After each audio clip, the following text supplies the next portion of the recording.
Hello, how are you all doing? I hope you're doing great. Take a special moment for this message. Disconnect for a bit. If you can, set your phone aside and pay attention to what we're going to talk about today. Let's make 2025 a year of prosperity together. Say it with me. I'm going to unlock it. I'm going to unlock my life. Why talk about unlocking? Because many times it's not our willpower that holds us back, but the things that block us without us even realizing. So pay close attention. What would you do to prosper in 2025? Many people don't even know what prosperity is. Often they don't believe it's possible. They create internal barriers that stop them from moving forward. However, we are standing at the beginning of another cycle, another opportunity. Did you know that life is made of cycles? We have on average 120 full cycles, the equivalent of 120 years. Just like a battery that has a limited number of charges, our hearts also have a cycle, about 3.5 trillion beats throughout a lifetime. When that cycle ends, the machine shuts down. This shows that everything in creation has a purpose and a time. And you, what are you doing with the cycles you've already lived? Every year that passes is a unique chance to build something meaningful. Think about it. Why do some people achieve prosperity while others live complaining about their circumstances? Say this with confidence. I have the same opportunities as anyone else. It doesn't matter where you were born or the conditions you started with. What matters is where you're going and how many lives you'll impact along the way. The secret lies in your choices. I can show you real examples of people who transformed situations even harder than yours and are now prosperous. Many of these people had a turning point, a crucial decision that changed everything. That turning point can bring challenges and initial losses, but the results are incredible. For example, let me share my own story. I started with a salary of $240. I was shy and had a speech impediment. Today, I'm the author of dozens of books, the owner of businesses, and I've impacted millions of lives. I don't share this to exalt myself, but to show you that you too can transform your reality. Just like me, you can overcome limitations that seem insurmountable. The path requires discipline and dedication, but the rewards are worth it. If you believe that, say, I'm going to prosper and help others prosper with me. Today I've reached a global audience. Over 50 million people watch my content, not just in English, but also in Spanish. It all started with one simple step, one decision to step out of my comfort zone. And you know what's even better? Prosperity doesn't just transform your bank account, it changes your essence. You become healthier, more energized, and more confident. After all, we are made in the image and likeness of the Creator, and He made us to shine. So, say it out loud. I'm going to take a turn in my life. Studies show that 68% of Americans believe next year will be better. And do you know what that means? Hope is alive. Now look at the clock. The hands of time are moving, and every minute that passes is an opportunity to start fresh. Don't waste time. Make 2025 your year of transformation. You, sitting at home, take a look at the clock. Think about the 8 full rotations it makes, resetting the 12 hours with each cycle. 1, 2, 3, 4, 5, 6, 7, 8. And then comes New Year's. Everyone in the room celebrates with enthusiasm, shouting, "Wow, wow." But tell me, what did those 8 rotations really change in your life? You look at the clock, celebrate the new year, and think, now everything is going to be different. Will it though? To make a real turnaround in life, it takes more than just time. At first, it might even involve losses. Losses of what? Sometimes it's necessary to disconnect from certain people to connect with others. It's a natural process, part of personal growth. Let me explain how this works, but first, I need to prove something to you. Maybe you've thought to yourself, oh, if I were born into a rich family, my life would be better. But can I be honest? Many times, being born into a wealthy family can make someone useless. Yes, useless. There are people who were born surrounded by abundance, but never found purpose in life. And do you know why? Because for them, money is already guaranteed. They don't even care about it, because they've never had to fight for it.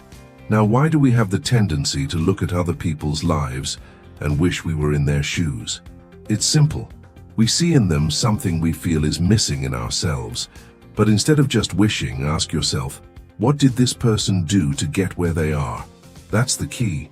Even now, I continue growing by observing others. Let me be straight with you. I grow by copying. And copying isn't something shameful, as many people say. I do copy, but I do it with intelligence. I adapt what I learn to my reality, to my ecosystem, and I do it strategically. In my circle, we're always keeping an eye on those who are advancing faster and learning from them. Believe me, copying with purpose is a powerful tool. Now let's think about something greater. Everything that exists has already been created by God. He is the creator of all things. Some people talk about co-creation, but honestly, I've never seen that. God created everything on his own, and he didn't need anyone's input. Imagine if, at the beginning of creation, someone said, "Why so much water?" Or, "Can you tone down the heat of the sun a little?" God doesn't need that. He knew exactly what he was doing, accept the perfection of creation and work within it. Prosperity happens when you understand that the world already offers everything you need. And finally, reflect. Why does prosperity seem natural for some people, but so difficult for others? It all begins with how you perceive opportunities. Let's learn together how to adjust that perception, because prospering is simpler than you think. Some people face big issues when it comes to money. Have you ever seen someone who earns money but it just disappears? Yes or no? This happens because they lack one essential gift, the gift of management. And you might wonder, is this gift something people are born with? Of course it is. Everyone is born with innate talents. The problem is, most people don't discover or develop them. Say it with me. Everything I need already exists. Everything I need already exists. But what's the difficulty then? The difficulty lies in digging deep, in developing what's already inside you. Think about this. Every human being needs to learn how to walk, yes or no? God, with all his power, has never made anyone born already walking. He's never made anyone born already speaking. Even Adam, who was created as an adult, was an exception. Every other human being must go through the natural process of life. The beginning of creation was marked by the divine act of forming man from clay and breathing into him the breath of life. From that moment on, each of us must grow, train, learn, and even face difficulties to shape our minds. From the moment you were born, you started facing challenges. You don't remember, but you had to learn to breathe on your own. It hurt, didn't it? Breathing for the first time hurts. Then came the discomfort of hunger, something you'd never felt before. And how did you communicate with your mother? By crying, because you didn't yet know how to speak. These first steps in life are clear examples of how our brains are designed to govern, to learn, and to adapt. But what happens to many people? Someone takes this brain full of potential and limits its configuration, training it only to get a job, pass a college entrance exam, or achieve a specific goal. After that, many stop developing, as if life ends there. But it can't be that way. You need to keep configuring your brain constantly. Say this with me. My brain needs to be continually configured. Do you believe it's possible to make a turnaround in your life in 2025? Believe it. 78% of people also trust that something can change. And if you're among those who still have doubts, let me tell you this. It doesn't matter where you came from. What truly matters is how you configure your mind for where you want to go. But what is prosperity? Say it. To prosper is to break through. To prosper is to break through. Understand that your current phase does not define who you are. What truly defines you is what God has said about you. And what did he say? He said that you are strong, courageous, his child, that you govern the earth, and that you are made in his image and likeness. Now be honest with yourself. Are you living out all of that? Many believe capitalism offers chances only to a select few. Let me correct that. The one who determines your chances is you. God has already done his part, and what is written is unchangeable. Now it's up to you to play the game. Lost one round? Play again. Start over. Take the example of Jim Carrey. Before becoming one of Hollywood's most iconic actors, he was a janitor. Did you know that? When I was a kid, I dreamed of being like him. I loved the movies Ace Ventura and The Mask. He had such a unique energy. When I found out he was a janitor before his success, I admired his journey even more. You know what's interesting? Sometimes those of us who come from humble beginnings don't fully appreciate the effort required to achieve wealth. We think, oh, it was easy for him. But the truth is, wealth, whether for someone born poor or rich, has one thing in common: management. It doesn't matter where you came from. What matters is how you manage and configure your mind. Today, I want to show you that you can train your brain, this powerful machine with 86 billion neurons. My job is to convince you that it's possible to expand your consciousness. And do you know what happens when your consciousness expands? It is forced to work harder. Believe me, you are on the verge of breaking through barriers you never imagined. Did you know that an expanding brain works even while you're asleep? There are problems I can't solve while awake, but when I go to sleep, I visualize them and ask for a solution. And you might ask, do you ask God? Of course I ask God, and my neurons seem to respond, leave it to us. When I wake up, the ideas come, because my brain, with its 86 billion neurons, never stops. Even in deep sleep or REM sleep, it keeps working. It's fascinating how the Bible says, He gives to His beloved while they sleep. This reminds me of some incredible stories. For instance, did you know that someone once sold English courses without even knowing how to speak English? And look where they ended up. This proves you don't have to be perfect. You don't need to have everything figured out. You just need to be hardworking. Some might find this view offensive, especially those with a more limited mindset. But for me, being hardworking has always been a point of pride. I followed schedules, did what was necessary, and loved every step of the journey. But when I stopped loving it, I decided to become so good at what I did that I wouldn't have to do it anymore. And that's the key. Become so good at something that you can leave it behind. When you understand this, the leap happens. The problem for many is that they never become truly great at what they do, and so they stay stuck in the same activity their entire lives. Be so good as a son or daughter that one day you can become a parent. You can't hold two roles at the same time. Many people live frustrated because they want to be both children and parents simultaneously, and that simply doesn't work. The same applies to growth and maturity. What defines a man or a woman isn't physical appearance, but the maturity of the brain. It's the ability to move to the next phase. Look at Brad Pitt, he was a pizza delivery guy. And Beyoncé. Before becoming a global icon, she helped in a beauty salon as a manicurist.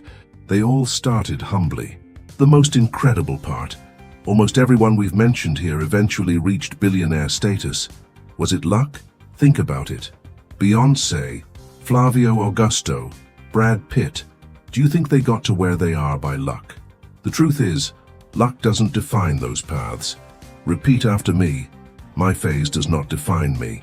What you see in the mirror is just a phase, not your identity. Your appearance doesn't define who you are. What defines you is your soul and what you do with it. Turn your phase into a springboard for your future. Your spirit is eternal, but your body, the body is already decomposing. It's just a phase. Think about this. You buy a house, the deed is in your name, but it was never really yours. You just acquired the right to use it while you're alive. When you die, it becomes clear it was never truly yours. The same goes for the car you bought, even if it's fully paid off. It's just something you use temporarily. Now consider something even more absurd. There are people who kill for love, believing someone can belong to them. But all it takes is a circumstance, an illness, or death to prove that was never true. Not even your body belongs to you. Your body is made of clay, a talking fertilizer that will one day return to the earth. Even that the earth will reclaim. And your spirit? Is it yours? No, the spirit belongs to God. He's the one who placed it in you. So why do we fight so much over things that don't matter? Why do we live in fear? Most people don't prosper, Not because of bad luck, but because they live trapped by limiting thoughts. Speaking of luck, have you ever heard the idea that the strongest sperm is the one that wins and creates life? Well, that was recently debunked. Scientists discovered that it's the egg that chooses. And look how this aligns with what the Bible said thousands of years ago. From your mother's womb you were chosen. It's not the strongest that survive, but the chosen ones, those with adaptability. They know that one way or another, things will happen. Why am I talking about turning points? Because every small turning point in my life, which once seemed insignificant, I now see as extraordinary. My father was a public servant, retired in that role. My mother worked as a cleaning lady. I spent my entire education in public schools, with a few rare exceptions of short periods in private schools. Throughout my childhood and teenage years, I attended 13 schools and lived in 18 different houses. What I want to show you is simple. Everything around me, from my upbringing to my family's expectations, seemed directed toward a single path. My father insisted that I buy study guides and focus on preparing for civil service exams. But my life took another direction. And it was in that shift that everything began to change. When I was a child, my father had a clear dream for me. He wanted me to become a public servant. He believed in the stability and security of such a career, but by the age of 12, I already knew I didn't want that. It was around that time that a book changed my worldview, Rich Dad, Poor Dad by Robert Kiyosaki. This book was a turning point for me. It introduced two types of mindsets: the poor dad mentality, focused on stability, and the rich dad mentality, focused on prosperity and growth. At the same time, I had a friend whose stepfather seemed to personify the rich dad from the book. While my father symbolized the pursuit of security, his stepfather was a living example of a prosperous mindset. This contrast deeply unsettled me. I remember a specific incident. My friend and I decided to repair his car ourselves. We bought plastic filler, sanded, hammered, and with a lot of effort did the bodywork. Proud of our work, we showed it to his stepfather, Sydney, expecting approval, but he looked at it and said something that shook us. "This is not the secret." I was confused. I thought, does he know so much about bodywork and painting? But he continued, "There's no blessing in what you're doing. You need to grow so you can afford to pay skilled people to do this. Because what you've done will turn out poorly, and you need to become great at something that truly matters." At that moment I was angry. I felt like he had crushed our morale. But years later, I understood what he meant. He was teaching me that you need to excel at something significant so you don't have to rely on activities that aren't your calling. And interestingly, my friend from back then now owns companies that generate more than 100 million reais per year. And me? I built businesses that have reached billions. That lesson was fundamental to me. At the time, I swore I'd never do that kind of work again, so great was my anger. But over time, I realized the power of that lesson. I started my journey earning $240 per month. My path wasn't easy, and many times it felt impossible. When I started doing live streams, no one watched. I'm not exaggerating. In many of my early live streams, there were two people. One stayed silent, and the other was my best friend once, who insulted me. He'd say, "You're not famous, stop doing this." That almost convinced me to quit, but I'd look at that silent viewer and think, I'm going to keep going for the one who's silent. And when a live stream finally reached 15 viewers, I'll admit, I freaked out with happiness. It was a milestone, a moment that showed me effort starts small but can grow. That growth comes from persistence and the courage to keep going, even when no one believes in you. I'll never forget that Saturday when I spoke live to 15 people. 15. I went crazy. I thought, 15 people took time to watch me. That was a defining moment for me. But here's the truth, it was never about luck. I know some might be thinking, it was God. And yes, God is involved. But let me explain something important. God doesn't have favorites. He has something called favor, and God's favor is for those who obey. When you obey what He puts in your heart, things move faster. Let me share something recent with you. 3 days ago, I went to the United States. I was on a Gulf Stream, and something miraculous happened. We arrived in less than 7 hours. Never in any jet flight had that happened before. We always make a stop, and the flight time is at least 8 hours. But this time, it was different. When we landed, I asked the pilot what was that, and he laughed and replied, tailwind. The wind was pushing the aircraft toward the United States, and the plane was lighter, allowing us to fly from Sao Paulo to Orlando in record time. I thought, this is impossible. But when we touched down, the explanation became clear. Favor was on our side. God's favor is like that wind. It pushes you forward, but it only works for those already on the journey. You can learn all the techniques, follow every strategy, but you need to be in motion. Repeat after me. God will do everything for me, except my part. Favor doesn't lift the plane off the ground. It doesn't take you to the airport. It only pushes you if you're already in the air on the journey. And that's the beauty of divine favor. It finds you when you're in action. But you know what's interesting? Many people have been programmed to think that extraordinary results are just luck or cheating. When someone achieves success, there's always someone saying, "Oh, they must have cheated. It was a scheme."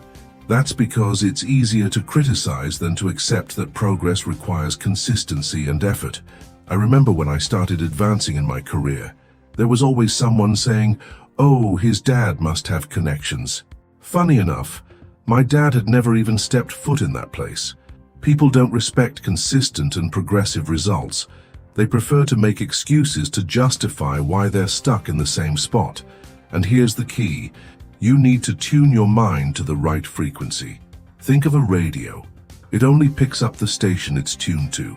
Why do so many people hear messages of transformation but can't apply them? Because their brains aren't set to the right frequency. If you adjust your mind, you can change your life. God's favor is there, but it's up to you to tune in. Some people don't prosper because they can't get on the right frequency. They may even be listening, but everything just sounds like noise. Have you ever tried tuning a radio and all you hear is static? Some people are like that, so close yet unable to understand. Why?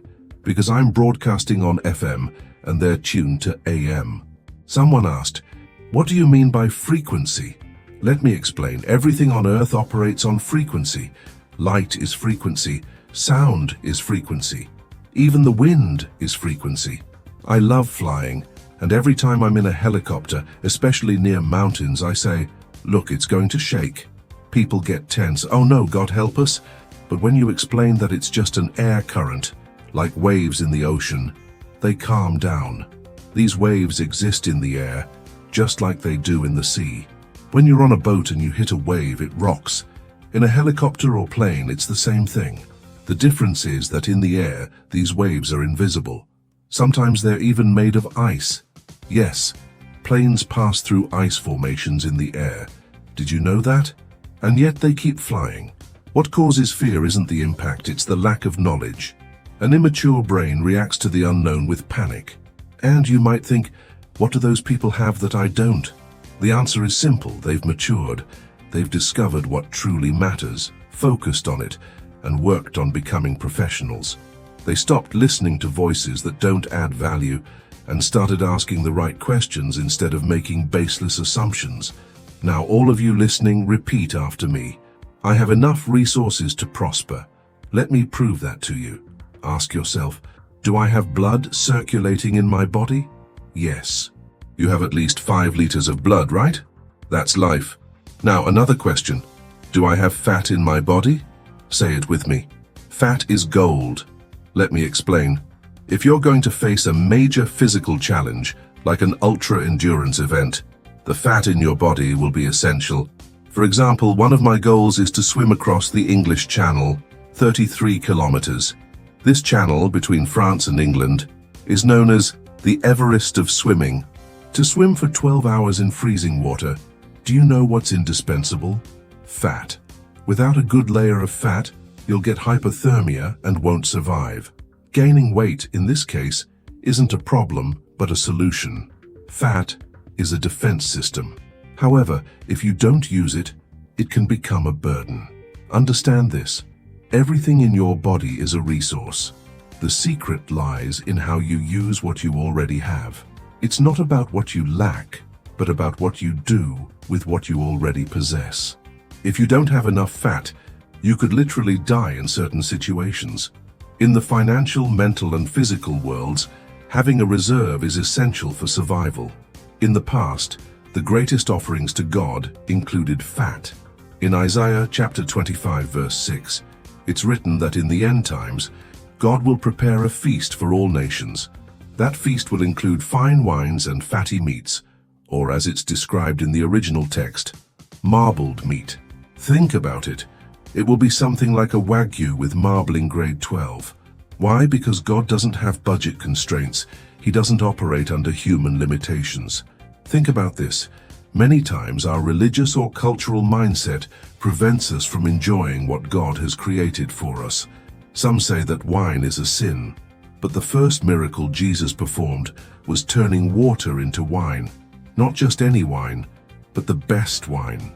If it were a sin, he would have committed the first mistake, wouldn't he? Understand this. God will prepare a feast with the finest wines and meats, not for indulgence, but for celebration. And that's exactly what communion means. I remember visiting a friend who opened a bottle of wine from 1987 to celebrate the year I was born. The price? 80,000 reais. He didn't do it to show off, but to mark the significance of the moment. And what about you? How is your mind configured? If your beliefs, whether they are religious, financial, or cultural, aren't redefined, they can limit your prosperity. Think about tears. They are energy. Some cry in victory and others cry in defeat. Both kinds of tears have value because they represent effort and transformation. The same goes for fat. Fat is a reserve that helps take you further. A bear, for instance, only goes into hibernation when it has the necessary fat level to survive for months without eating. Fat isn't bad. The problem is not using it and letting it grow unchecked. Now let's talk about essential assets. There are 4 resources that everyone has and can use to prosper: blood, sweat, tears, and fat. Blood, when spilled on the ground, represents death, but when it circulates, it's life. Sweat, tears, and fat are the fuels that allow you to go further. And here's the most powerful truth. The greatest asset you possess is your spirit. After that comes the life you live in this physical body, this incredible machine created to accomplish great things. However, your mind determines the limits. If your mind believes something won't work, your 37 trillion cells will work to prove it. Paul once said, if your conscience tells you something is a sin, then for you, it is a sin. Your mind sets the limits. Transform your mindset, and you will see your life transform as well. Your entire body fights against your conscience. If you believe something will harm or kill you, your body works to make that happen. For instance, if you think money is harmful, your body will repel money. If you believe being around wealthy people is bad, your body will react to keep that distance. Let me share a situation. I explained this concept to Isabella, my 3-year-old daughter. I asked her, Isabella, if a lady comes and says, "Hi little girl, get in the car, what do you do?" She immediately replied, "I'd start screaming and running." Everyone at home clapped, celebrating her correct response. Then I turned to Miguel, my other child, and asked, "And you, Miguel, what would you do if a lady came with a puppy and called you over?" He answered, "Of course I'd go, it's a puppy." I was shocked. Miguel, forget about the puppy. You need to think better. His configuration was wrong. As parents, we have the responsibility to test and reconfigure our children. Without this reconfiguration, they may grow up trapped by fears that will limit them. For example, if you teach your child to fear strangers without adjusting that over time, they may never feel comfortable networking, an essential skill for success. Think about yourself. When you were a child, your mum held your hand to cross the street, right? And today, do you call your mum to hold your hand before crossing? Of course not. Over time, you learn to look both ways and cross on your own. That change happened because you adjusted your awareness. Repeat after me. Belief feeds awareness. Belief is like the fuel that keeps awareness running. And when awareness begins to expand, It pushes smaller, limiting beliefs out. That's why it's hard to stay around certain people when you're growing. When your awareness expands, your 37 trillion cells work in your favor. But if your awareness condemns you, your entire body works against you. Now a question. Who here would like to have a strong, fit body? Raise your hand. What scares me is seeing most people not raise their hands. And do you know what that means? Your awareness is poorly configured. When you don't believe, you don't even try. You didn't raise your hand because you think it's too expensive, right? Or maybe you don't believe it's worth it. Think about it.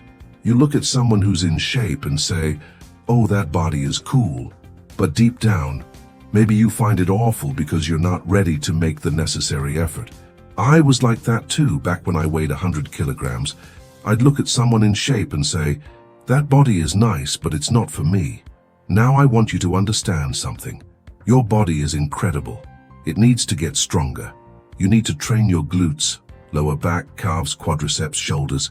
Everything needs to get stronger. Repeat after me. I have the resources I need. Take a deep breath. You're alive, right? That means you already have what you need. But what if you're sick? That's a delicate situation. Listen carefully. Why are you sick? Your morphogenetic field is disconnected. This means your awareness isn't expanding, and your body can't repel negative influences. Oh, but it's hereditary, you might say.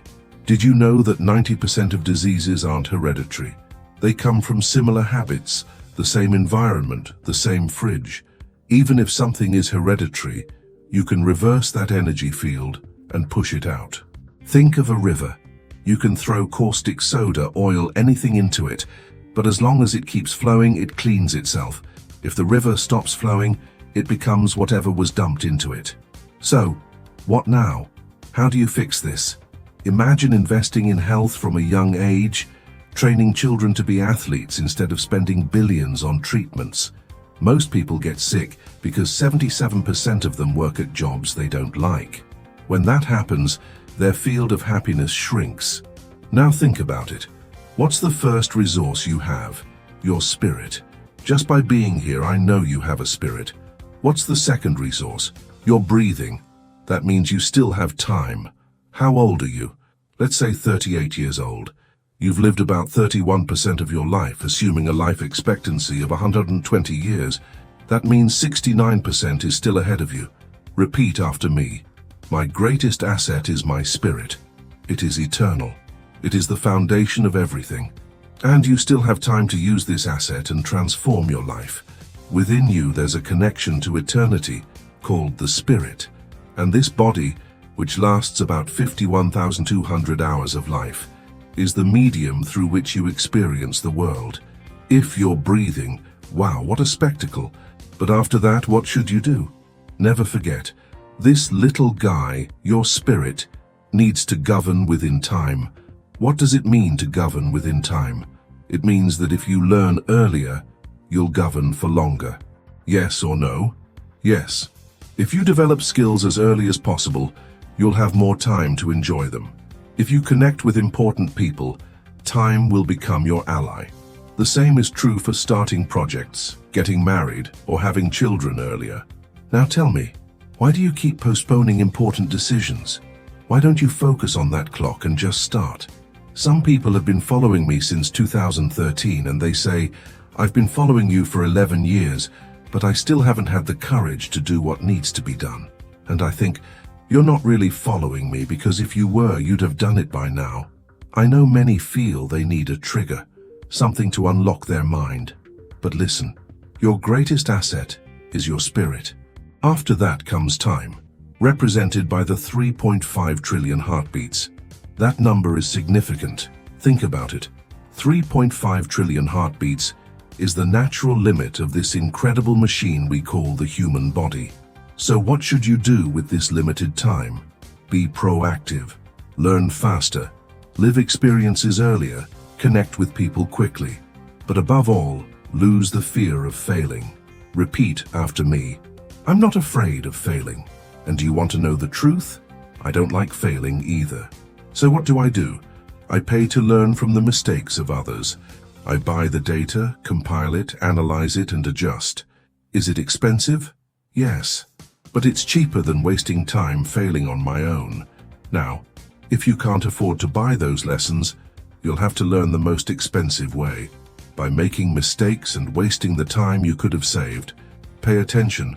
Opportunities will appear, but it's up to you to decide to be present. Don't postpone anymore. The clock is ticking.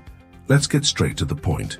If you're watching this now and want to use this new year to transform your mind, body, soul, spirit, and business, then it's time for a complete shift.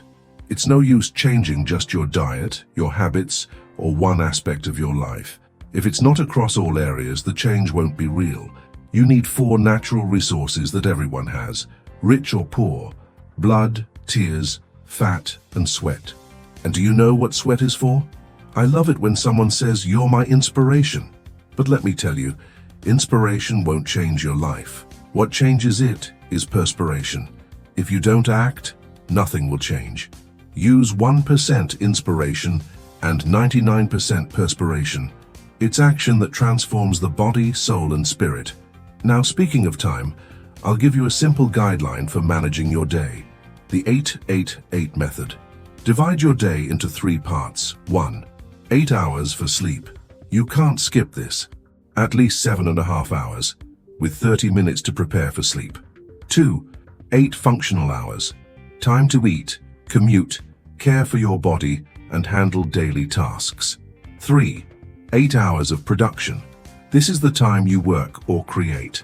Many people say, "Oh, I spend 4 hours commuting to and from work." Okay, that's your current reality. But start thinking about how to reduce that time.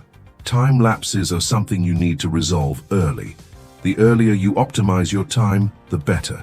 Why? Because once you become wealthy, you'll realize that your greatest frustration will be wanting to buy back the time you've already lost. You need to learn to govern time, because those who govern earlier govern for longer. This isn't about getting rich quickly, but being proactive in your actions. Those who anticipate take control. Configure your mind for that. Now, here's a practical example. Today, one of my business partners was emotionally shaken. He said, "I don't know what this feeling is." So we sat down and investigated. We discovered that every feeling has a name.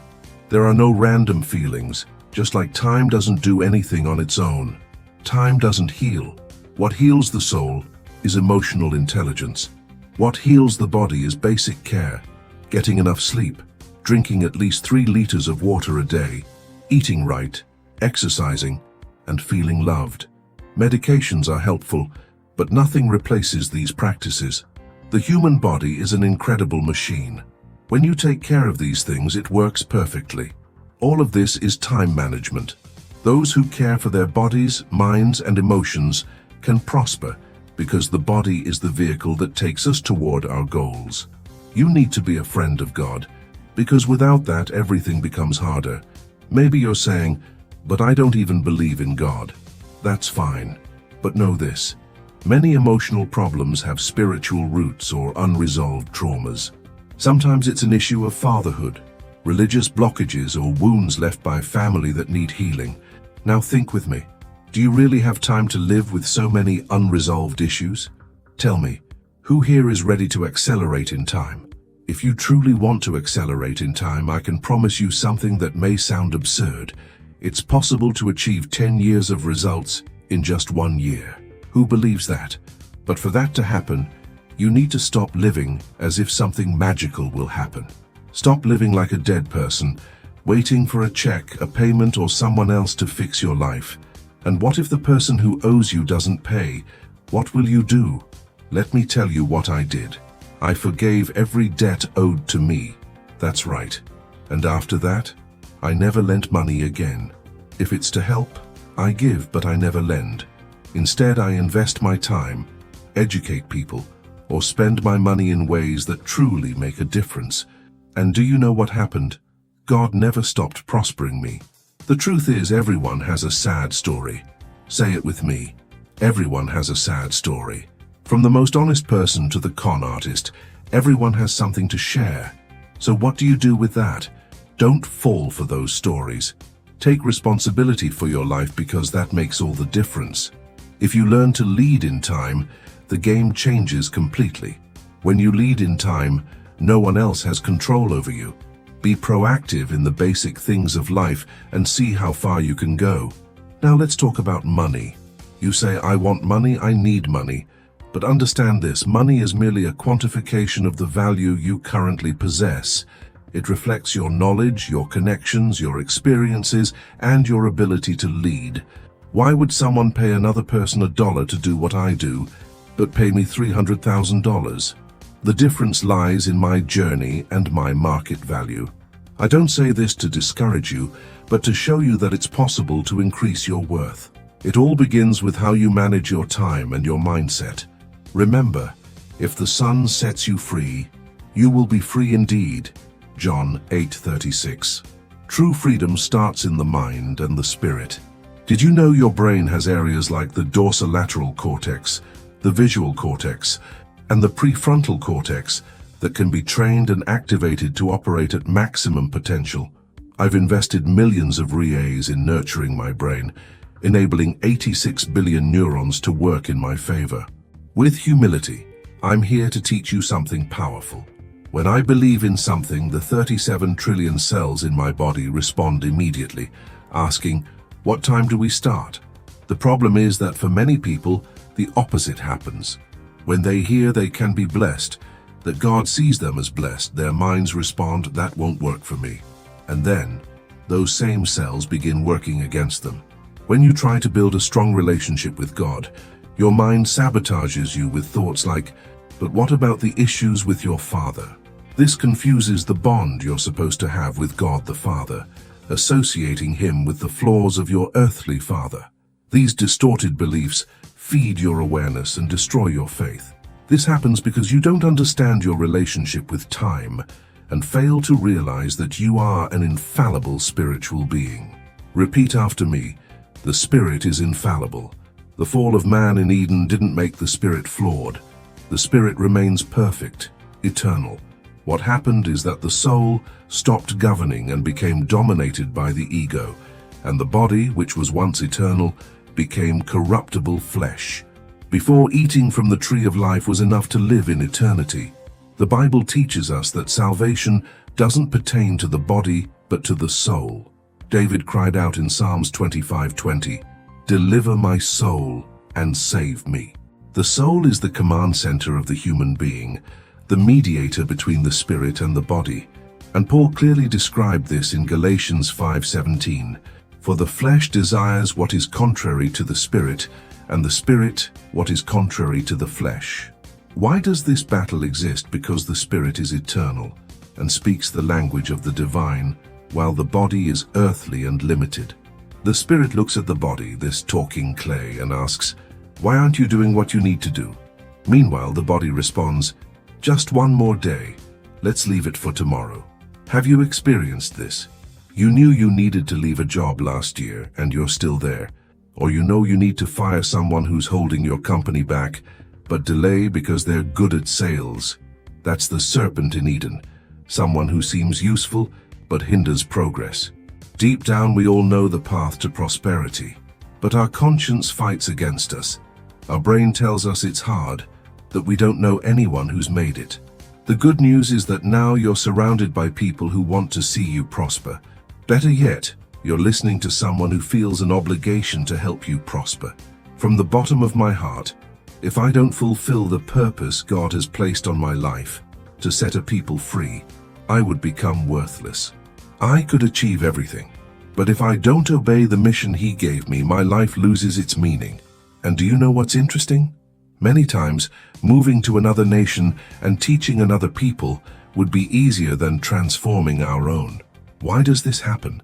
Because in other nations, people see you as someone different, someone with a new message.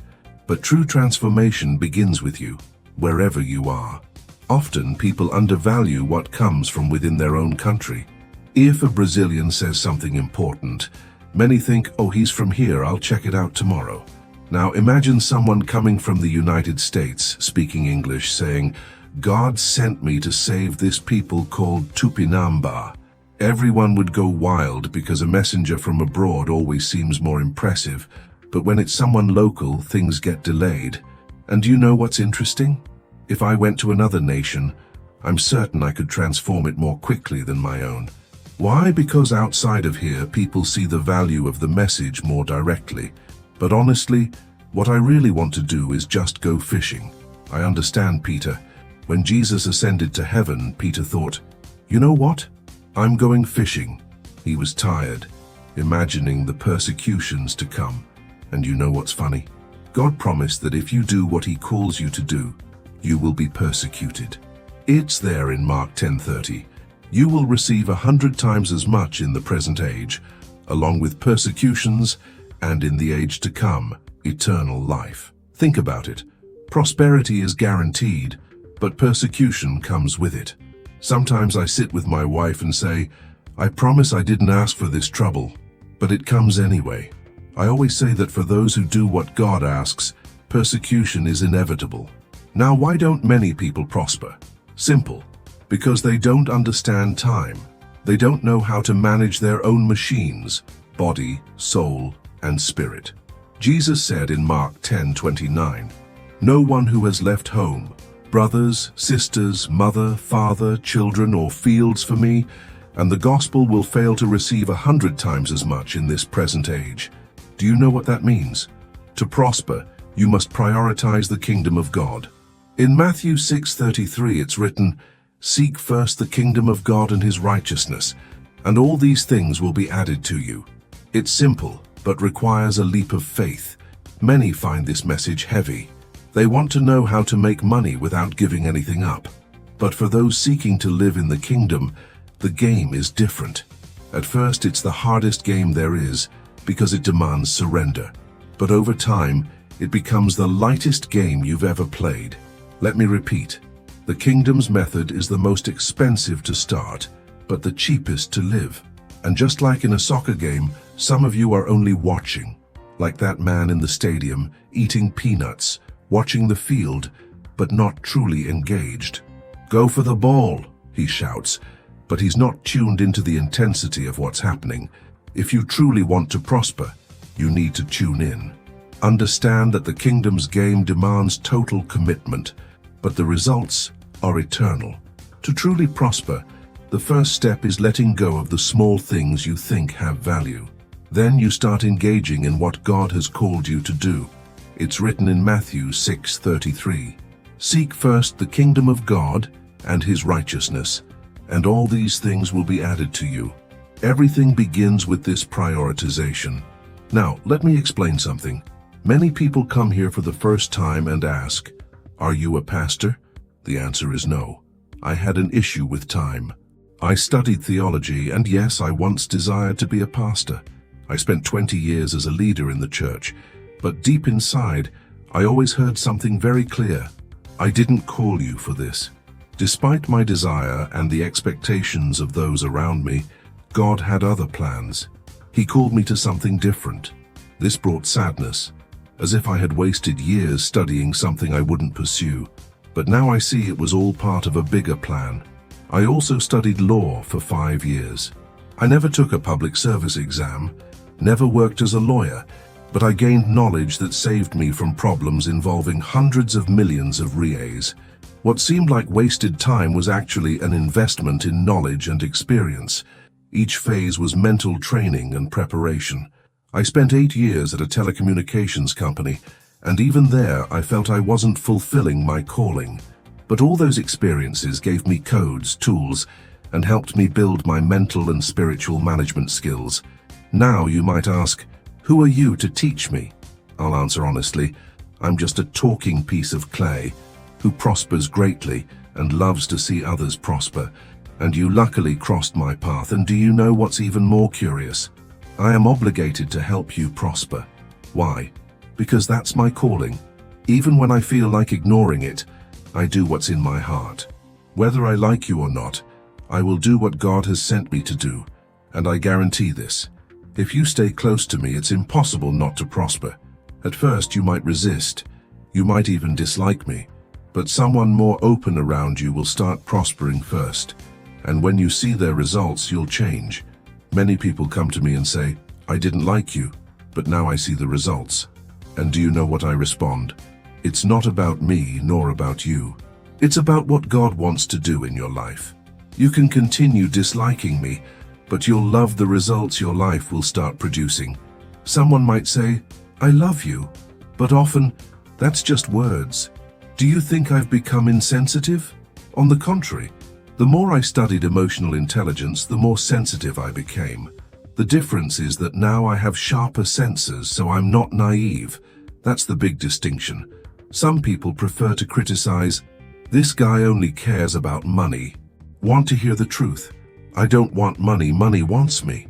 Money doesn't like living in places where nothing interesting, fun, or creative happens. It wants freedom, movement, action. Do you want to understand why money doesn't return to you? It's because you haven't yet grasped other fundamental assets. Want to learn? Let me tell you about leadership. The greatest act of leadership is leading yourself. The second act is reproducing self-governance in others. If you master this, everything changes. Many of you have participated in mentorships, immersions, or training sessions, or you want to, but the ability to lead goes beyond that. Here's something I want you to adjust in your mind. It's not about making money. Say it with me. It's not about making money. That's superficial. True leadership doesn't just make you prosper on your own, but creates prosperity alongside many others. Making money is exactly that. Making money. But how do you make money? Let's break it down. It all starts with essential assets. If you don't learn leadership, you'll always end up working for someone else. You might earn 100,000 Rs a month, but it will be to build someone else's dreams. Now, if you discover within yourself the ability to be a self-leader, that is, to develop self-governance, that is the greatest act of leadership.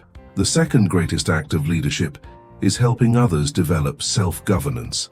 People who observe you, seeing how well you manage your own life, will start managing theirs better too. Many people confuse leadership with management. Management is about processes and things. Leadership is about people. Management is saying, be on time. Leadership is living the example in front of everyone. When you lead by example, people around you are inspired and say, wow, look at what they're doing. The challenge with leadership is that when you take care of yourself, those around you often can't handle your growth. Why? Because leadership demands sacrifice. You start training like an athlete, and those around you feel pressured. You change your diet, and suddenly everyone feels forced to rethink theirs. You start discussing intellectual topics, and no one wants to talk nonsense around you anymore. And I love seeing how this creates crises in those around me. For example, when I say, let's go skiing in January in the US, some people complain, but I don't know how to ski. My response is simple. Then stay behind or arrive 2 days early and pay for a lesson. And why? Because teaching someone who is 10 levels below takes enormous effort. In a short period, like 10 days in the snow, there isn't enough time to bring someone from a beginner level to where they need to be. If you feel like you're many levels behind, let me tell you something important. Change begins with your willingness to learn. What happens when you unlock yourself? Your mindset shifts. People start to notice, he's gone crazy. Maybe even newspapers like the New York Times will write articles saying, he's lost his mind. But let me tell you, that's my problem. I don't believe a nation's transformation comes only from politics, but from the mindset of its people. I've participated in 2 political campaigns, and do you know what I learned? If there isn't a critical mass of people with the same mindset, you can't win. It doesn't matter how much money you invest. If someone shows up with the same frequency I carry, I'll give them all my support, even all my money. For me, that's cheaper. But if I can't find anyone, I'll have to do it myself. We're not talking about taking over the republic. We're talking about transforming the mindset of a people. When I say I'm obligated to prosper, that's part of my purpose, and I want you to prosper alongside me. I am obligated to prosper, and that obligates me to make others prosper as well. And when you prosper, you will feel the same obligation. Within you is the same mechanism that I have, but maybe it's switched off. When you understand that you are part of the kingdom, you will say, I am also obligated to help others prosper. I sit with people and say, "You're going to buy a plane." And usually the response is, "Me? Never." So I explain, every wealthy person I know, billionaires, multimillionaires, who doesn't have a plane, doesn't own one because of fear. Fear of crashing, fear of what others will say, fear of seeming extravagant, or even fear of going broke because of the costs. Yes, owning a plane is a significant investment. If you don't know how to play the aviation game, it can harm you. But if you learn, it can transform your life. Now maybe you're thinking, "We're poor. I can't even afford a car payment, let alone a plane." Let me tell you something. Never shut your mind down. Instead of closing doors, say, "All right, I accept." Even if there were a cost to accept this frequency of expansion, it would still be worth it. But believe me, it's free. The problem lies in your mindset, which fights against you. Pay attention. There's one asset I want to highlight today: attention. This is the most valuable asset in the world. The more people understand what you do, the more prosperous you become. Whether it's through products, services, or ideas, if you master attention, you will become wealthy. Now, what is the purpose of wealth? To transform lives. There are 3 ways to impact people: improving, changing, or transforming. Write this down. 1. Improving someone's life is the cheapest. 2. Changing someone's life is mid-level. 3. Transforming someone's life is the most expensive and powerful. Do you want to become very wealthy? Create situations that transform lives. Human transformation has no price. Improvements are temporary. Changes have some impact, but transformation is permanent. Here's an example. A woman goes to the salon, gets a treatment, and returns home with a new look. The cost was $1,000. That wasn't just an improvement, it was a change. Changes affect not only her, but also everyone around her. However, her husband might not appreciate the cost, wanting the benefit without paying the price. If you manufacture something like chewing gum, you're merely improving someone's moment.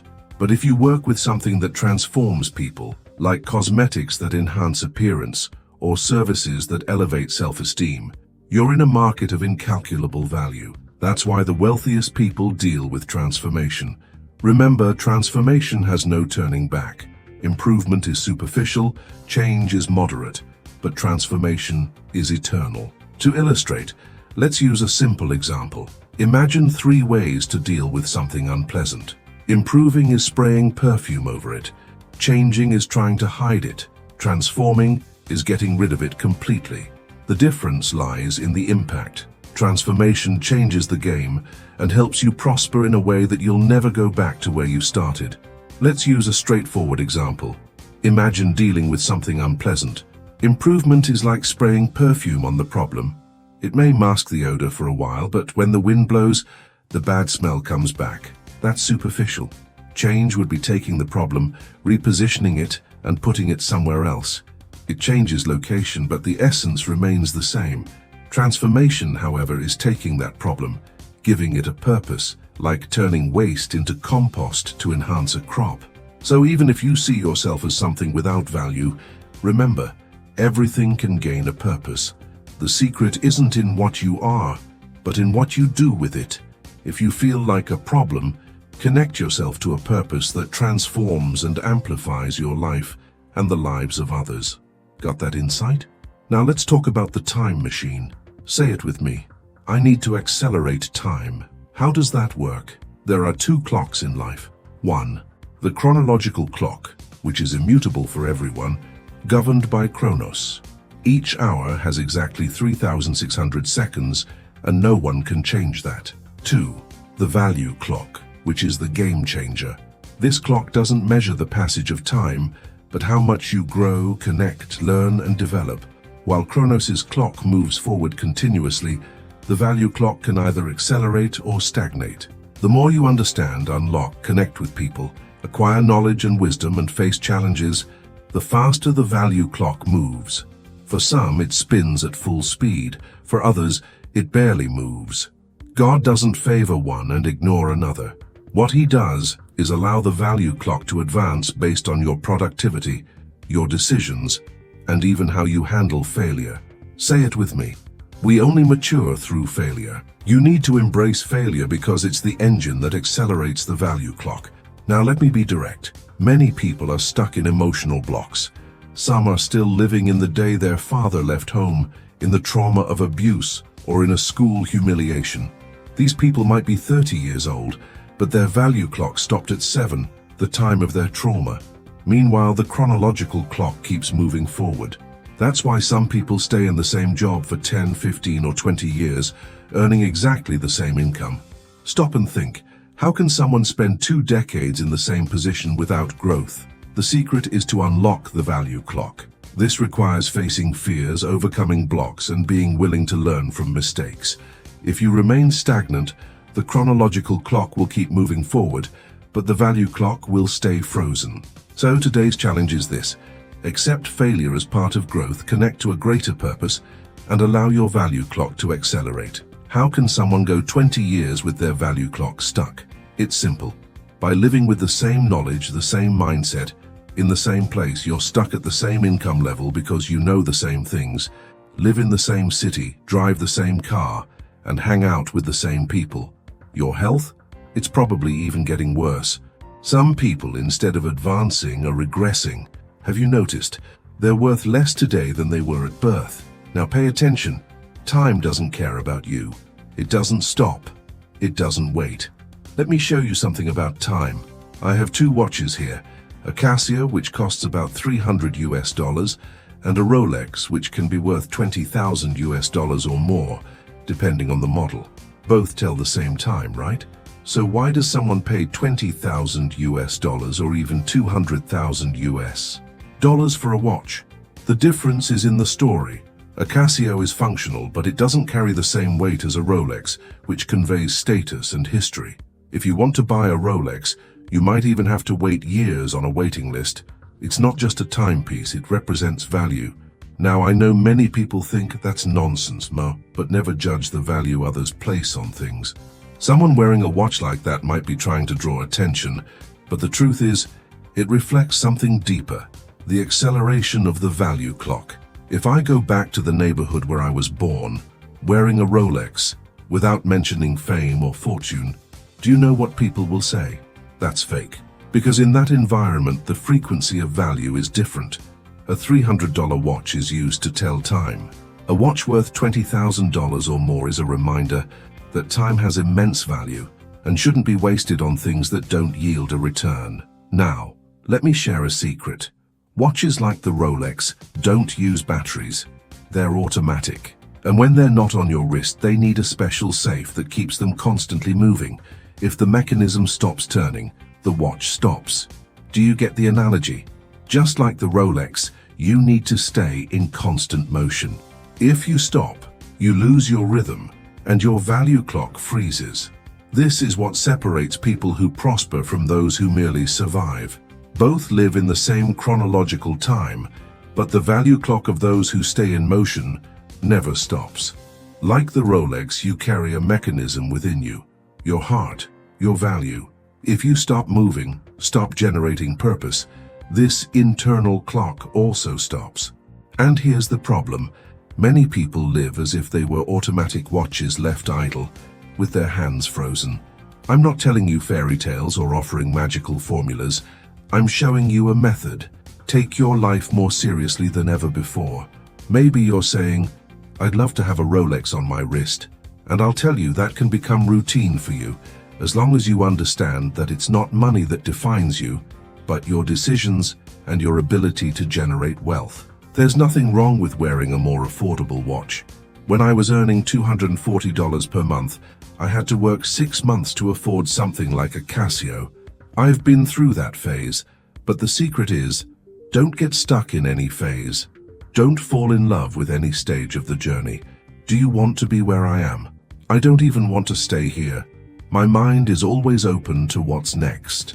Unlocking the value clock isn't about accumulating money, but accelerating your growth. The more you learn, connect with people, lead, master emotional intelligence, and face challenges, the faster your value clock moves. This year, I want to find a way to gift my students Rolex watches. I did this in 2021, but now I want to go further. I found out someone distributed more watches than I did. And you know what I thought? This won't stay like this. Say it with me. Time machine. Now, pay attention. Communication, like value, has evolved over time. First, messages were carved into stone. That's how God wrote the 10 Commandments for Moses, with fire on stone. Then came letters, delivered on foot. Later, messages were transported by horse and carriage. With progress, bicycles, motorcycles, cars, and eventually digital communication arrived. Today, communication is instantaneous, thanks to the digital world. Look at how the evolution of communication completely changed the delivery time. The same applies to the value clock. The faster you adapt and use the right tools, the more you accelerate. Let me tell you something. I've given over 3,000 in-person speeches outside my hometown. Many times people say, "Oh, you're just after money." But were those people with me during those 3,000 speeches, almost all of which were free? And not just free. I paid to give those speeches. I rented spaces, invested in equipment, and chased every opportunity. At the start, I paid to give speeches. Why? Because no one believed in what I had to say. That's how it works. The beginning is always tough. I'll never forget one talk where only 2 people showed up. One of them kept asking, "Are the others coming?" I replied, "Focus here and I'll explain everything." An hour and a half passed and no one else arrived. In short, the people who were coming were you, but it took time. And do you know what's important? Honoring those who are with you at the beginning. Whoever doesn't honor the little will not be entrusted with much. That's one of the secrets I never failed at. I didn't care about the size of the audience. At first, of course, it weighed on me. I felt the pressure of wanting a crowd, but I realized that to avoid being crushed by that pressure, I had to separate my work from the size of the audience. I decided, I'm going to do my best no matter how many people are watching. And that mindset brought me joy. Today, I leave my comfort, my lifestyle in the US, to be here. I walked onto this stage and thought, I want to give this lecture as if it were my first time. It's been a while since I've said this, but I want to speak to your soul, to truly touch hearts. From time to time, I have crises. Want to know something? I feel like going broke. It sounds crazy, but it's as if I want to reset everything to save more people. I have the courage to throw it all away and start over if it means fulfilling what's in my heart. Those who know me understand. I don't look at what I've achieved and think I'm powerful. I don't want to live bound by bricks, contracts, or empty conversations. I want to live for what my soul longs for what my eyes have never seen. I know that for a powerful movement to happen, I need to unlock you. Otherwise, we won't live out what is necessary. The worst sadness I could face would be to reach 1 trillion reais, and at the end, here, you weren't a good and faithful servant. You left for another generation what you could have done. That is what consumes me. For those who don't know me closely, let me be clear. Nothing interests me more than the kingdom. Everything else is secondary. Matthew 6:33 burns in my heart daily. Seek first the kingdom of God and his righteousness, and all these things will be added to you. 2 other verses also drive me. Matthew 21:42, which says, "The stone the builders rejected has become the cornerstone," and Matthew 24:14, which declares, "This gospel of the kingdom will be preached in the whole world as a testimony to all nations, and then the end will come." My life is built on these verses. Don't confuse me for something else. My purpose is clear, to raise a nation as a testimony to all others. This is what burns inside me, and it's why I'm here. If it were about money, I would have stopped long ago. That doesn't interest me. Once someone remarked that instead of Elon Musk spending $44 billion to buy Twitter, he should have donated the money to end world hunger. Do you know what Musk replied? "Prove that it will end hunger, and I'll give the money. But if it doesn't, I want the money back." Let me explain something to you. There isn't enough money to end hunger if we don't address mental poverty. The world has 8 billion people, each eating at least 3 times a day, creating 24 billion meals daily. Without teaching people how to produce and develop self-governance, not even the $256 trillion of global wealth would solve the problem. However, It's possible to end poverty. Help one person prosper, and they'll change thousands of lives. 10 prosperous people can impact millions. 1,000 extremely prosperous people can transform the world. And while some say billionaires shouldn't exist, I respond, what should exist instead? A Venezuela where billionaires have left, no one produces anything, and there isn't even toilet paper for basic needs. When a company like Coca-Cola decides to leave a country, it's a sign of collapse. Today, even stray dogs live better lives in prosperous countries. And now, with ID cards and welfare for pets in some regions, we're seeing how quickly things can spiral when there's no mindset for creation and growth. Now, back to the time machine. The evolution of communication has reached the digital age. Today, I can speak to many people simultaneously through digital platforms. Before, I'd have to get into a car or plane and exhaust myself to reach the same number of people. Technology allows me to reach more people with less effort. Just as communication evolved, wars have also changed. In the beginning, they were physical disputes, fists, stones, arrows, and swords. Then came gunpowder, followed by missiles, airplanes, and eventually nuclear bombs. But do you know where we are now? In cyber warfare. Today, the greatest global fear is a digital attack.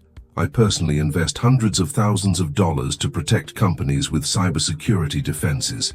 The digital world is now the battlefield, whether in communication or in war. Everything has converged onto this platform, and those who don't understand this will be living in the past. Just as wars and communication have evolved, personal and economic growth must also follow this evolution. Humanity's great transformation began with agriculture. That's when families grew larger to provide more workers. This model tied people to one location and also started the process of fattening up, fattening animals and people. The whole cycle resulted in the pursuit of faster and more efficient experiences, exactly what the digital age offers today. Now take a look at the evolution across different fields. 1. Communication. It started verbally, then moved to inscriptions on stone, passed through all eras, and has now reached artificial intelligence, all digital. 2. Money. It began with simple tools like hoes, then progressed to steam engines, combustion, electric, electronic, and now computational systems with processors, memory, and software. Today, 98% of the world's money is digital. 3. Geography. In the past, people were nomadic or settled in fixed locations. Today, the digital world connects any point on the globe. 4. Relationships.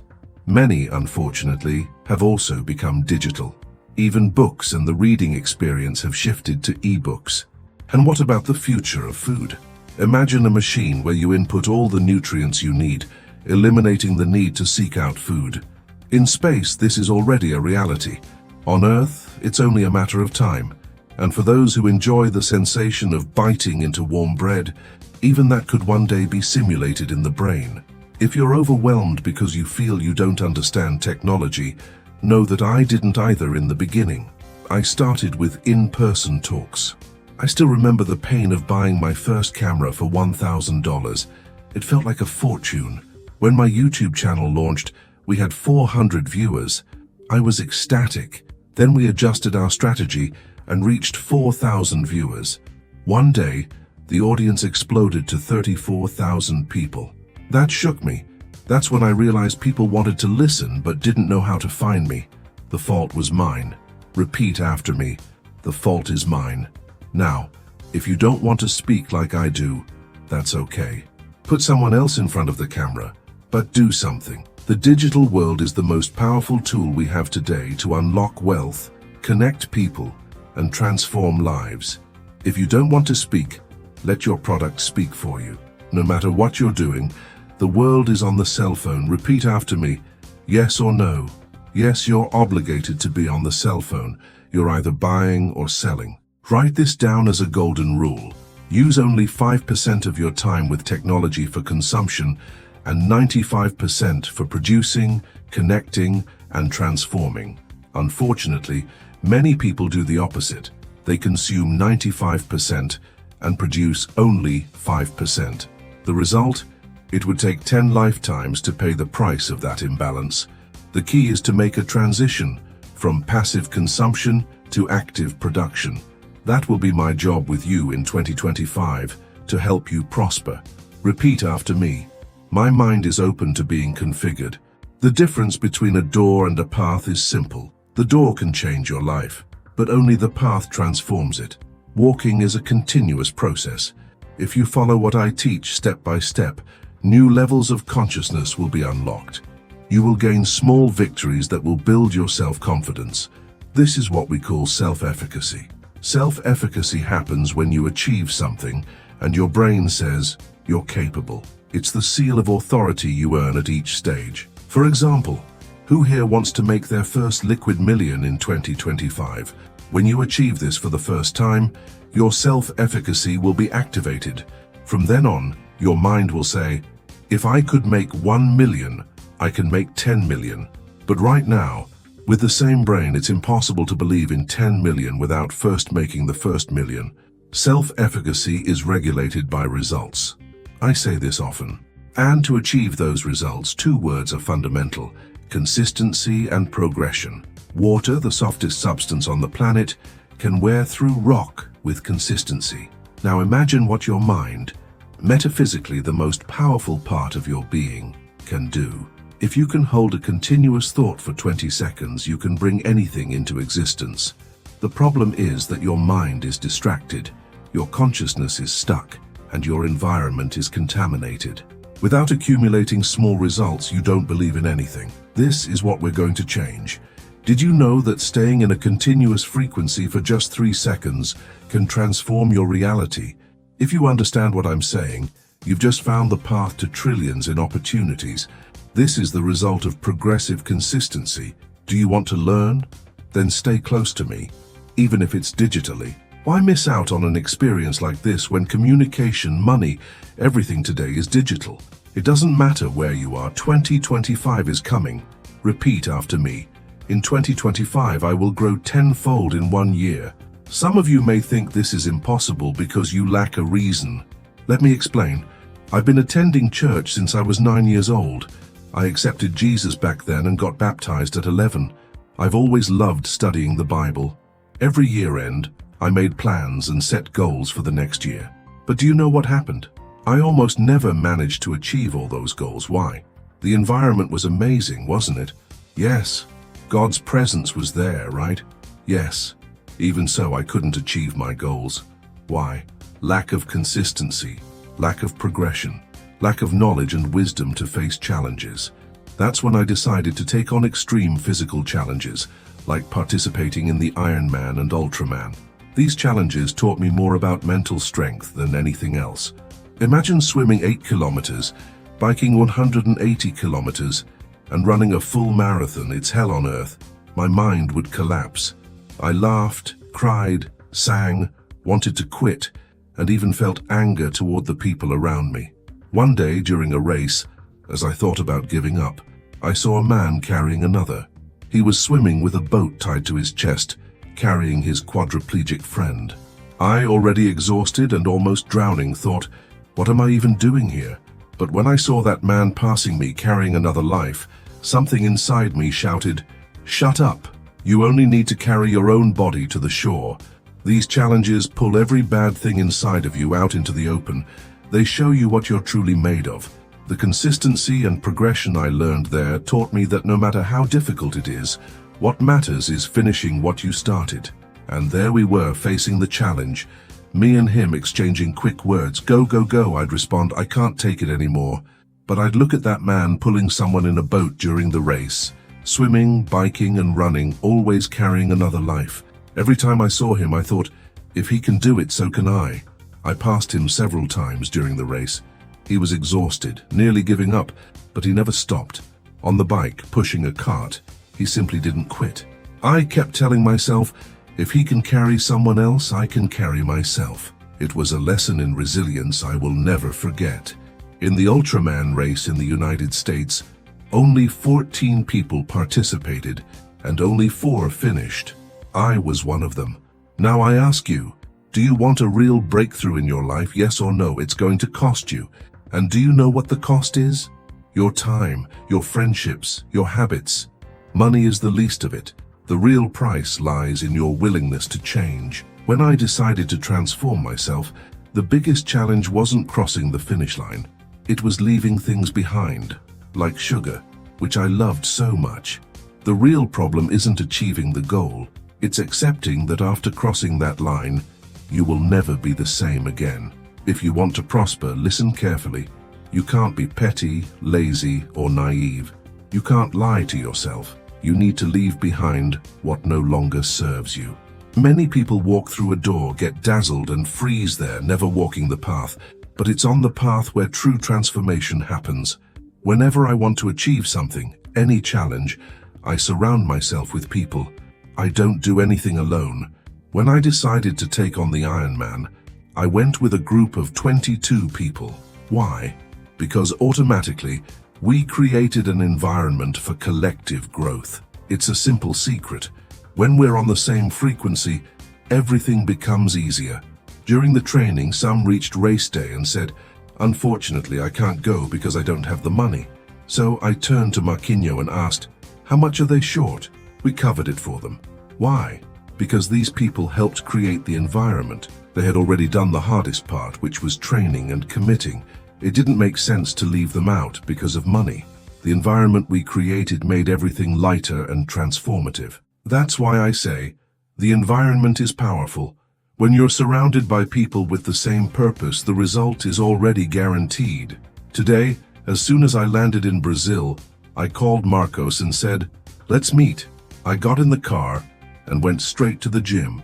I arrived as I was, still wearing my travel clothes, and started training. Now, I've made it a habit to train and hold meetings at the same time. This way, I optimize my time while taking care of my health. If the environment is set, everything flows. When there's an environment for training, it becomes enjoyable. When there's an environment for productivity, you'll produce. The same applies to studying. I remember during law school, I would gather a study group every Saturday morning. It was an immense pleasure. I organized, taught, and created mind maps. And you know what happened? I grew so much during that time. And the most interesting part, no one paid me anything to do it. But the return came later. Some things in life are post-paid. You reap the rewards later. Others are prepaid. You pay up front to receive. I prefer the post-paid ones. They cost more, but the return is incomparable. Unlocking. Do you know what it means to unlock? It's simple. It's adjusting your potentiometer. Think of your brain as a radio. When you turn on the radio, it just makes noise if it's not tuned to the right station. That's how your mind works. If it's not on the right frequency, all you get is noise, static, and confusion. Now imagine this. You turn the dial on the potentiometer, and suddenly, a clear and pleasant song comes through. What changed? You found the right frequency. That's what I'm talking about. Life begins to change when you adjust your potentiometer.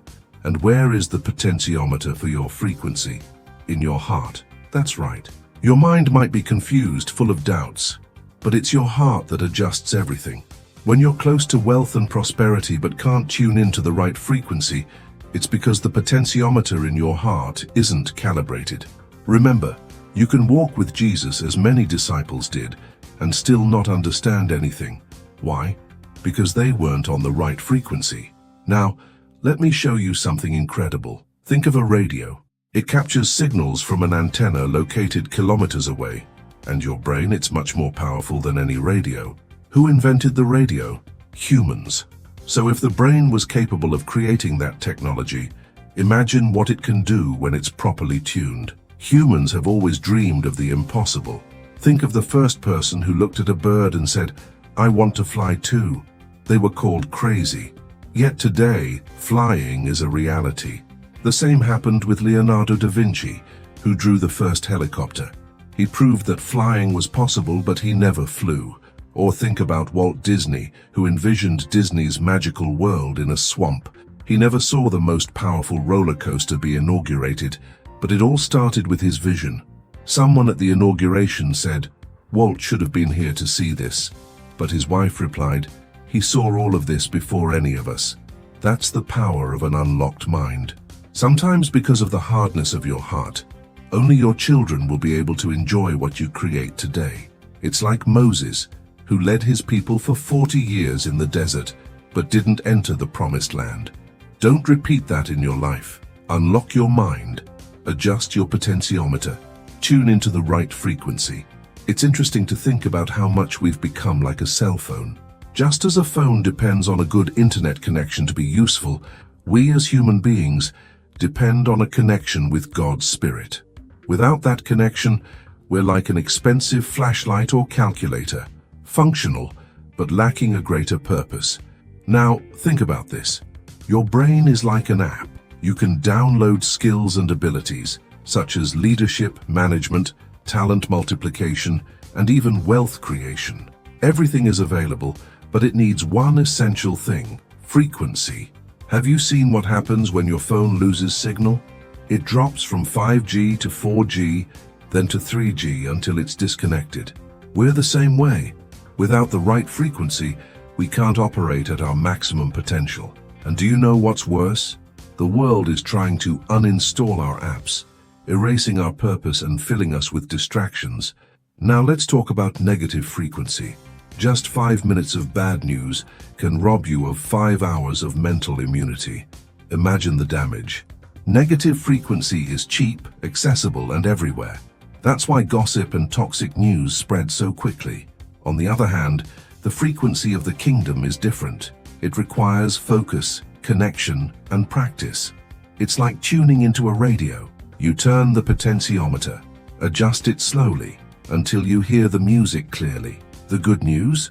Once you find the right station, you can save it, and it will be available whenever you need it. Now, think about the James Webb Space Telescope. It was designed to capture frequencies from the universe that were previously invisible to us. Your mind is the same way. When it's unlocked and tuned to the right frequency, it can capture incredible things.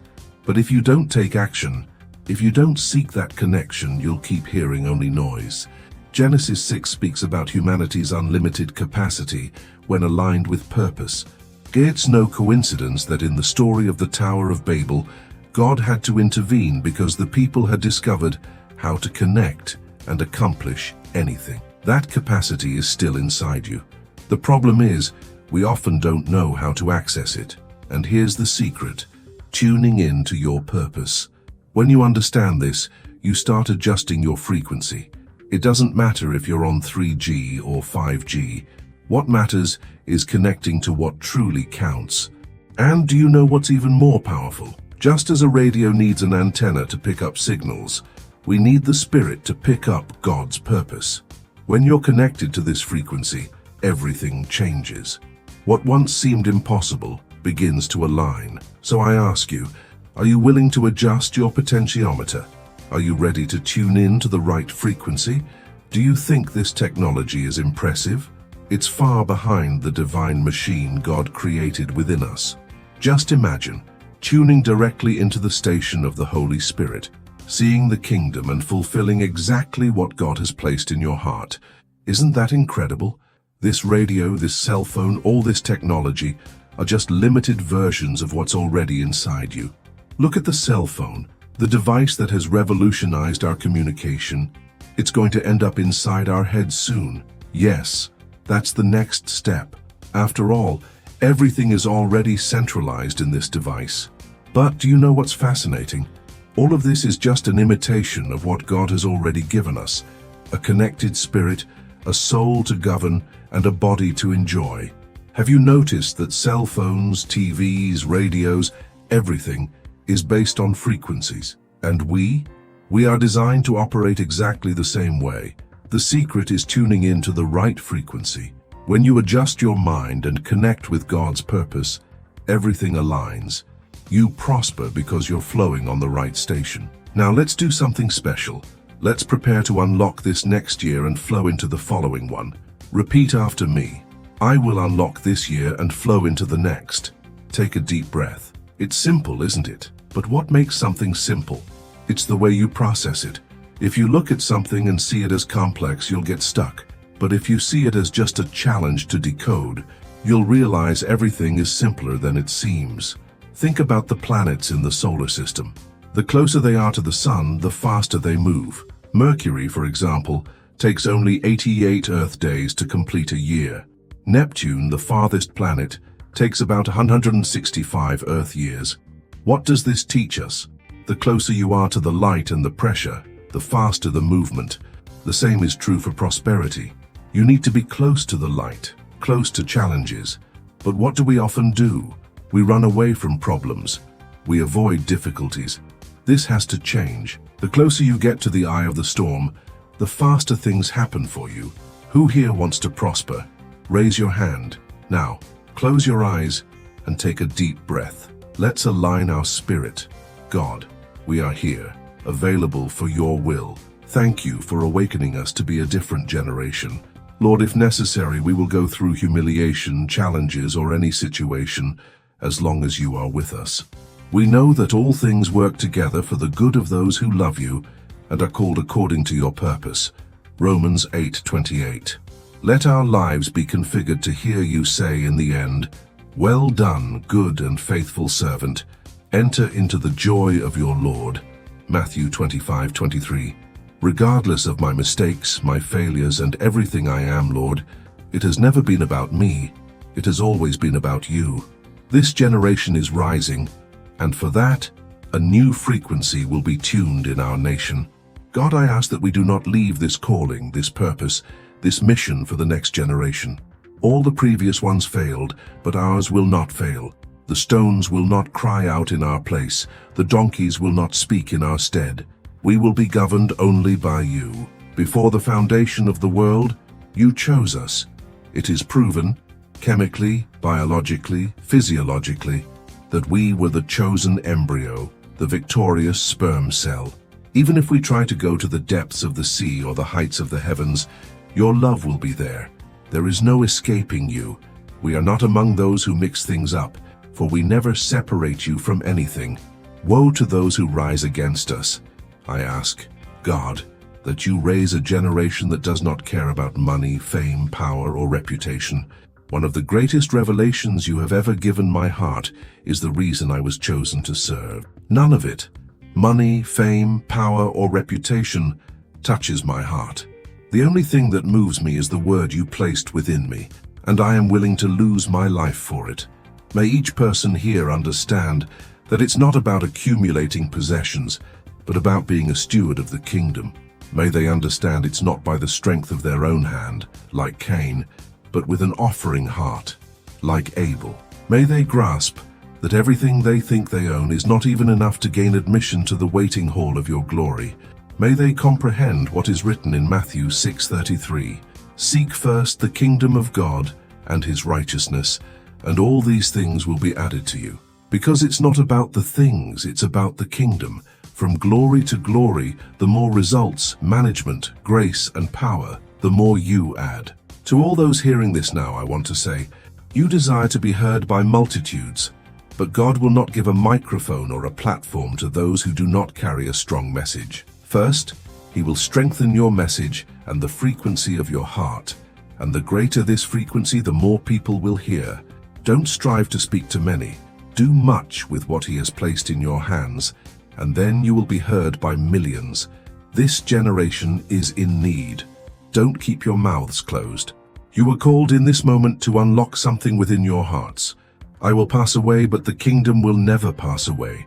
Even if entire nations are destroyed, no one will touch the New Jerusalem. Amen? Deep within your heart, you will discover a truth. Our nations are merely neighborhoods of a New Jerusalem. Amen. I have only one certainty. The Son of God came to earth, did not sin, died for you and me, and offers an extraordinary life. May the generals of the kingdom rise and let the persecutions come, as it is written in Mark 10:30, 100-fold, along with persecutions. May the bonus of prosperity, multiplied 100-fold, also come, and may all this prosperity be clothed with power and grace to save lives and transform destinies. Lord, I ask you, if people are seeking only money, may they not be able to tune into the frequency I'm broadcasting here. If they are seeking only power or fame, let them find others who offer those fleeting things. But may the true generals of the kingdom, men and women committed to your purpose, draw near.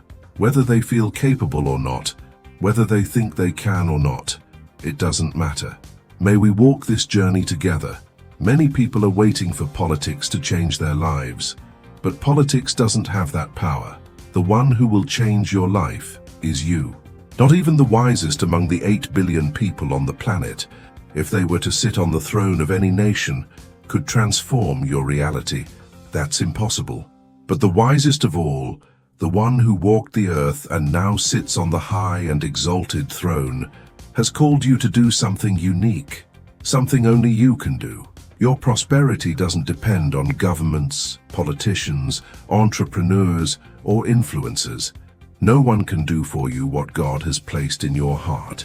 Visualize this now. You are going to live your life in a way you've never lived before.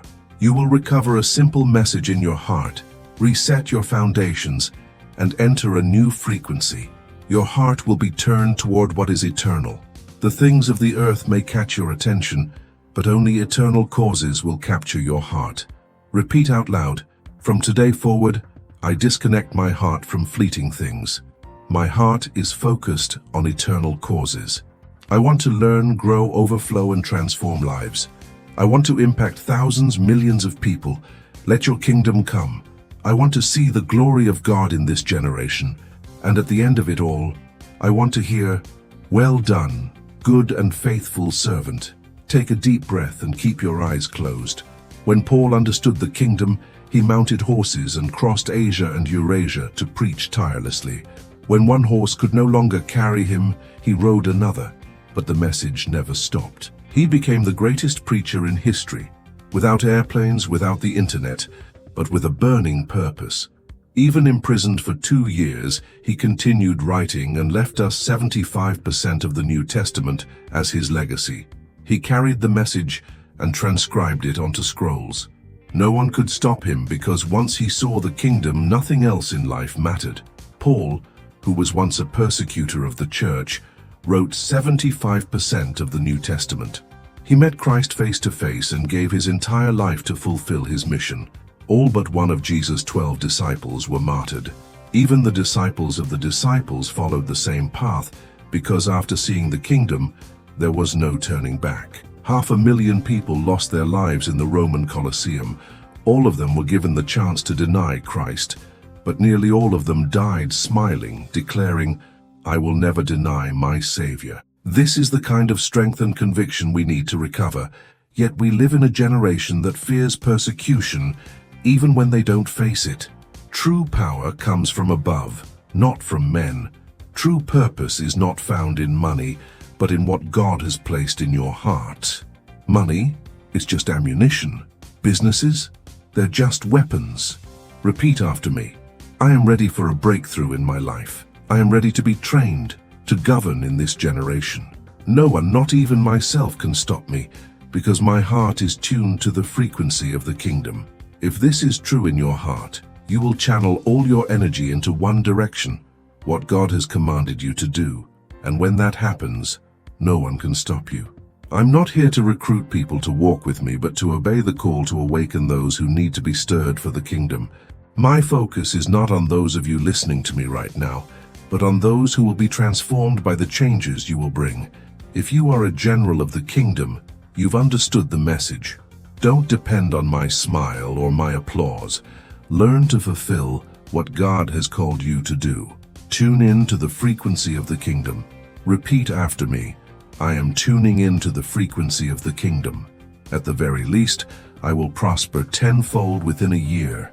At the very least, in 2025, I will prosper 10 times more than I have seen the best person prosper. Open your eyes, flash a smile, rub your hands together vigorously, and declare, it's already done. Listen carefully. It no longer matters what people say about me. Those who live for the kingdom don't worry about their reputation. Choose the right game, the game of fruit.